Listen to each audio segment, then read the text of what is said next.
મિત્રો, ચૈતરભાઈ વસાવાને લઈને ફરી એક દુઃખભર્યા સમાચાર મળી રહ્યા છે।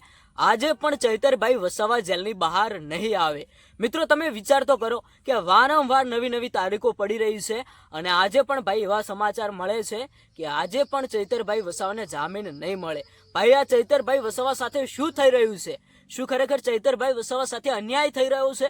ભાઈ, કેટલા બધા લોકો કેવા ધામધૂમથી તૈયારીઓ કરીને બેઠા હતા કે આજે તો ગુજરાત હાઈકોર્ટમાંથી ચૈતરભાઈ વસાવાને જામીન મળી જશે, પણ ભાઈ આપણને એવા સમાચાર મળે છે કે આજે પણ ચૈતરભાઈ વસાવાને ગુજરાત હાઈકોર્ટમાંથી જામીન નહીં।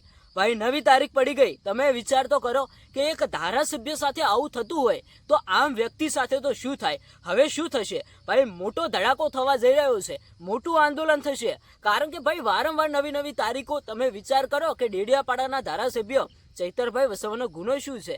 ભાઈ, 2023ની અંદર ફોરેસ્ટ અધિકારી જોડે હાથાપાઈ, હવામાં ફાયરિંગ, આવા કંઈક ગુનાની અંદર ચૈતરભાઈ વસાવાને 7 વર્ષની સજા અને જેલની અંદર ફસાવી દીધા છે। અને ભાઈ વારંવાર નવી નવી તારીખો પડી રહી છે। આજે પણ ચૈતરભાઈ વસાવાને જામીન નહીં, આજે પણ ચૈતરભાઈ વસાવા જેલમાં। ભાઈ, બધા લોકોની નજર ગુજરાત હાઈકોર્ટ તરફ હતી અને ભાઈ અત્યારે સમાચાર મળ્યા છે કે આજે પણ ચૈતરભાઈ વસાવા જેલની બહાર નહીં આવે, આજે પણ એમને જામીન નહીં મળે। શું ખરેખર આ ચૈતરભાઈ વસાવા સાથે અન્યાય થઈ રહ્યો છે ને?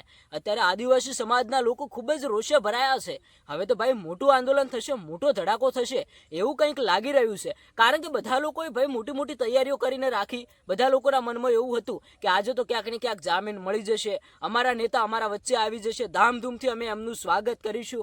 પણ ભાઈ બધા લોકોના સપના તૂટી ગયા છે। અત્યારે હાલ બધા લોકો ઉદાસ ચહેરા સાથે ક્યાંક ને ક્યાંક એવું વિચારી રહ્યા છે કે હવે આજે પણ ચૈતરભાઈ વસાવા જેલની બહાર નહીં આવે। ભાઈ, આ એક ખોટું થઈ રહ્યું છે। આદિવાસી સમાજના લોકો હવે લડી લેવાના મૂડમાં છે। એટલે કે ભાઈ હથિયાર લઈને નહીં, પણ ક્યાંક ને ક્યાંક આ ચૈતરભાઈ વસાવાની રોજ નવી નવી તારીખો પડી રહી છે। એ મુદ્દે આ બાબતે તમારું શું કહેવું થાય છે? આવનારા સમયની અંદર ચૈતરભાઈ વસાવાના કેસને લઈને આદિવાસી સમાજના લોકો શું આંદોલન કરશે? એક મોટો ધડાકો થશે, એક મોટું આંદોલન થશે એવું કદાચ લાગી રહ્યું છે।